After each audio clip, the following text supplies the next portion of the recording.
መሩዬ ከባዱን ውሳኔ ወሰነች። ውሳኔዋ እንግዲህ እኔ ናሆሜን አጥቼ ከምኖር እኔ አስቀድሜ ብሞት ይሻለኛል አለች። ምክንያቱም የናሆሜ እናት ዛሬ እውነቱን አወቀች። አንቺ ለካ አስመሳይና ውሸታም መጭበርባሪ ነሽ አለቻት መራዊትን። እማዬ እንደዛ አይደለም፣ እኔ ነኝ አትናገር ያልኩት። አይ እሷ አይደለችም እኔ ነኝ እየተባባሉ እንግዲህ እስከ ዛሬ ደብቀዋት እሷ ልጅ እፈልጋለሁ የልጅ ማየት እፈልጋለሁ አለች። አንድ ነገር መጀመሪያ ደረጃ እነኚህ ልጆች ሰርግ አልተደገሰ፣ ሽማግሌ አልተላከም፣ ዝም ብለው አብረው እየኖሩ ነው። ሲቀጥል ደግሞ ልጅቷ የልብ ኬዝ አለባት። ያንን ደብቃ እንግዲህ መሩዬ እስከ ዛሬ ስትታመም ከርማለች። እናትና ልጅ ሲጨቃጨቁ ያንን እየሰማች እየከፋትም ናሆሜን ስታይ ደግሞ ለናሆሜ ደስታ ስትል ስታለቅስም ስትስቅም እስከ ዛሬ ብትቆይም ነገር ግን ዛሬ እውነቱን ተናገረች መሩዬ። ከዛም ሴትይቱ ያዙ ይልቀቁኝ አለች። እንዴት? ለምን? እስከ ዛሬ ውሸትን ምን አመጣው? እንደዚህ አይነት ሰው ነሽ እንዴ? እኔ እኮ እናትነቴን የሰጠውሽ ጥሩ ልጅ ለልጄ አገኘው ብዬ ነበረ። አንቺ ለካ ውሸታምና አስመሳይ ነሽ። ከዛም እኔ እንደዚህ አትመስኝም ነበር አለቻት። መሩዬም አረማዬ እንደዛ እኮ አይደለም እንዳሰብሽው አይደለም፣ ነገር ግን ደግሞ እንዴት ብዬ ልንገርሽ እያልኩ ነበረ፣ ግን ዛሬ ሲደርስ ያው ግዴታ መናገር ስላለብኝ ተናገርኩኝ። ልጄንም ውሸት አስተማርሽው። ልጄ በጭራሽ ውሸት አያውቅም ነበረ፣ አንቺ ውሸት አስተማርሽው አለቻት። መሩዬ አንገቷን ድፍት አደረገችና በጣም አዘነች። ከዛ ሴትይቱ ምን አይነት ነገር ነው ብላ በጣም ተናዳ ቤቱን ለቃ ሄደች ወደ ቤቷ። ከዛ ናሆሜ ሮጠና መለሳት። እማዬ አንቺ እንደምታስቢው አይደለም፣ ነገር ግን ደግሞ እቺ ልጅ ከዚህ በፊትም ሆስፒታል ገብታለች። እንደዚሁ ስትበሳጭና ልብ ድካሟ ተነስቶበት ሆስፒታል ገብታ ነው የተመለሰችው። አሁንም ደግሞ ንዴት አትችልም። እባክሽን እማዬ ለመረጋጋት ሞክሪ፣ እባክሽን ነይና ተመለሽና መሩዬ ይቅርታ ትበልሽ እባክሽ አላት በግድ መለሰት እናቱን። ከዛ መሩዬን መናገር ያለባትን ሁሉ ተናገረች። የናሆሜ እናት መራዊትን ማለት ነው። መሩዬ በቃ ልታስረዳት ብትሞክርም ሴትዮዋ ልታዳምጣት አልፈለገችም። ከዛም መናገር ያለባትን ሁሉ ተናገረችና ሄዳለሁ ምናምን ብላ ሄደች። ከዛ መሩዬ ስቅስቅ ብላ አለቀሰች። ምን ላድርግ? እሺ እኔ ናሆሜን አጥቼ መኖር አልችልም፣ ግን ደግሞ እናቱም እኮ እውነት አላት። አምላኬ ወይ እባክህን አንድ እድል ስጠኝና እስቲ እነሱ የጓጉለትን ልጅ እኔም ፍሬ አፍርቼ ልስጣቸው እባክህን እያለች እንግዲህ ፈጣሪዋን እየለመነች ስቅስቅ ብላ ሶፋ ላይ እያለቀሰች ተኛች እዛው። ናሆሜም ሲመጣ አይኗን ሲያት እንዴ አልቀሰሽ ነው እንዴ ሲላት፣ ኧረ አላለቀስኩም ናሆሜ አላለቀስኩም እኮ አለችው። እሱ ፊት በቃ ላለማልቀስ ትሞክራለች ግን አልቻለችም። ሰላም አለይኩም ወራህመቱላሂ ወበረካቱሁ። ውድና የተከበራችሁ የቻናሌ ቤተሰቦች እንዴት ናችሁ? አለው አልሐምዱሊላህ። መሩዬ እንግዲህ በጣም ነው የምታሳዝነው በእውነቱ ማለት ነው። እንግዲህ ዛሬ እውነታውን ተናገረች ያለውን ነገር ግን እናቲቱ ልትረዳት አልቻለችም።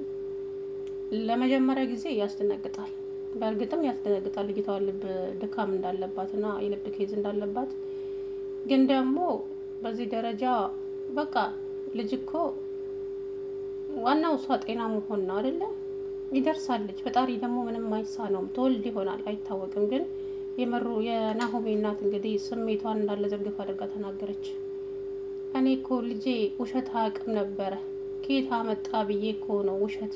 ለካ አንቺ ነሽ ያስተማርሽው። ድሮስ ከአህያ ጋር የዋለች ጊደር እንደሚባለው አይደል እንዴ ብላ ሰው እኮ ውሎውን ነው የሚመስለው። ብቻ ብዙ ነገር ተናገረቻት መሩዬ። ያንን ነገር ውስጧን አቆሰለው። የናሆሜ እናት ንግግር በጣም አዘነች መራዊት። እማዬ እንደምታስብ እኮ አይደለም አለች። አይ እንዴት ላስብ ታዲያ? ከዚህ የበለጠ ልጄን ውሸት አስተምረሽው። ኧረ እማዬ በፈጠረሽ እባክሽን እንደዚህ አትበያት እያለ ናሆሜ፣ አንተ ዝጋ አፍህን። አባት እሴን ጉድ ቢሰማ ምን ልትል ነው? ቆይ አንድ ነገር ልጅ በቃ መውለድ አትችልም አይደለ? መውለድ አትችልም ማለት መሀንች ማለት እኮ አይደለም። ትወልዳለች፣ ግን ደግሞ አሁን ላይ የራሷ ጤንነቷ ያሰጋታል። ስለዚህ እቺ ልጅ መሀን አልሆነችም፣ ትወልዳለች። መውለድ የምትችል ልጅ ነች። ግን ደግሞ እንደዚህ አይባልም። አባት ቢሰማ ምን ሊል ነው? ምን ይላል? ሚስቴ መሀን ነች እኮ አላለም። የልብ ኬዝ አለባት መውለድ አትችልም አሁን ነው ያለው። እንግዲህ መናገር ያለባትን ተናገረች መራዊት። ከዛ በጣም አዘነች። ከዛም ሴትየቱ ብድግ ብላ ተነሳች። እንዴ ማየ ቆይ ቡና ጠጥተሻል? ግን ምሳ ብይና ሂጂ። አበላችሁኝ እኮ ከዚህ በለጠ ምሳ ምን አለ አለችና ሄደች። አምላኬ ሆይ እኔን ለምንድን ነው የምትፈትነኝ? ቆይ በማን በኩል ነው እኔን እየፈተንከኝ ያለኸው? በማን ጥፋት ነው እያለች በራሷ እያዘነች ትገኛለች መሩዬ። ከዛም ናሆሜ ከእናቱ ጋር ሄደ። እናቱ ሸኝቶ ሲመለስ እሷ ሶፋ ላይ ድፍት ብላ እያለቀሰች ነበረ። አይኗ ሁሉ በርበሬ መስሏል እሱ ሲመለስ። እሱም መሩዬ እኔ አንቺን ለሰከንድ እንኳን እንዲከፋሽም አልፈልግም። አንቺን አጥቼ መኖር አልችልም። ስለዚህ እባክሽን ለእኔ ስትይ እማዬ ይታያት። አዎ እናት እኮ እውነት አላቸው ናሆሜ፣ አልቀየማቸውም። የእናትን ቦታ ባላውቀውም ነገር ግን ደግሞ ለልጃቸው ያለውን ፍቅር ነው እሳቸውም አለች ምናውቃ። ከዛም ናሆሜ በመሩ መከፋት በጣም አዘነ። መሩዬም አየር ልቀበሉላ እንግዲህ መንገዱን እየሄደች እያለ ወደ ቤትማ አልመለስም፣ እዛ ቤት ተመልሼ ናሆሜን አላስጨንቀውም አለች። ከዛም ሰኒ ጋር ሄደች። ሰኒዬ ጋር ስትሄድ ደግሞ ሰኒዬ እንዴ ምን ሆነሽ ነው መሩዬ ምን አለ ከፍቶሻል እንዴ ስትላት ለናሆሜ እናት እኮ እውነቱን ተናገርኩ። ምን አለችሽ ታዲያ አለቻት። በቃ በጣም ከፋት፣ በጣም ተናገረችኝ።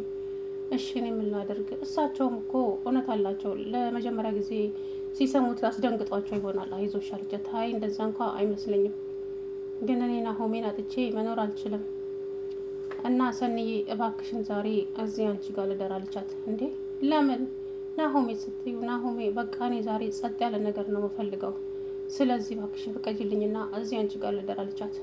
ችግር የለውም መድኃኒትሽን አምጥተሻል ስትላት አላመጣውም አለች።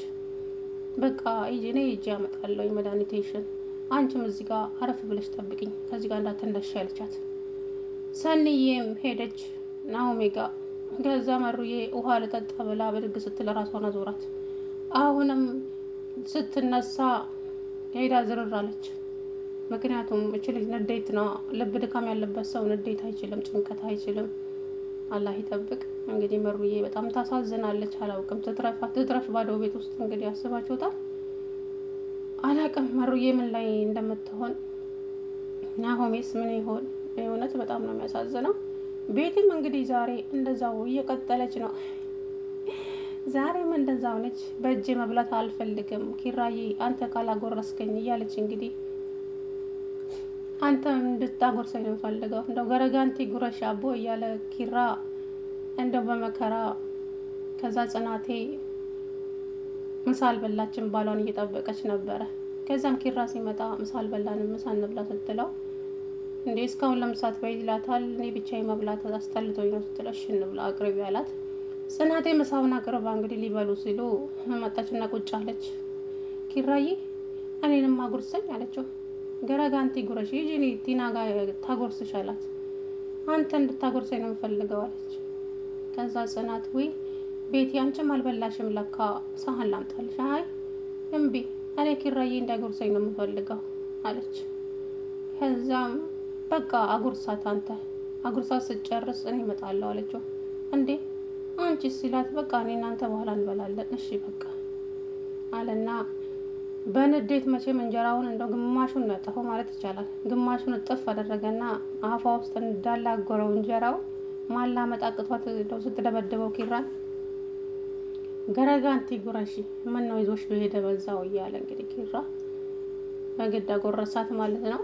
ከዛም ጽናቴ በረንዳ ላይ አብራውት ቁጭ ብላ አንቺ ሰው እባክሽን ወደ እናትሽ ጋር ተመለሺ፣ ሰላሜን አትንሽኝ፣ እባክሽን ልለመንሽ ቤቲ እየማስመሰሉ ይብቃሽና ወደ እናትሽ ጋር ተመለሺ እባክሽን፣ እኔ አይምሮዬ አልቻለም አንቺን አለቻት። እኔ ኪራዬን ትቼ የትም አልሄድም፣ ኪራዬና እናቴ ብቻ ናቸው እኔን የሚወዱኝ፣ አንቺም ሆንሽ ሌሎቹ እኔን አይወዱኝም አለች። ቲና ደግሞ በቃ ወሬ ማመላለስ ሆነ ስራዋ። ናሆሜ ማነው ክብሮም አባቱ አለው ከአባቱ ጋር እያወራ ነው ያለች ለሰኒም ለጽናትም ነገረቻት። እነሱም አፋፋሩ አላት ባሪ አታመላልሺ፣ ከዚህ በኋላ ስለ ክብሮም ክፉ ብትናገሪ ከኔ ጋር ነው የምትጣዩ አለቻት ሰኒ።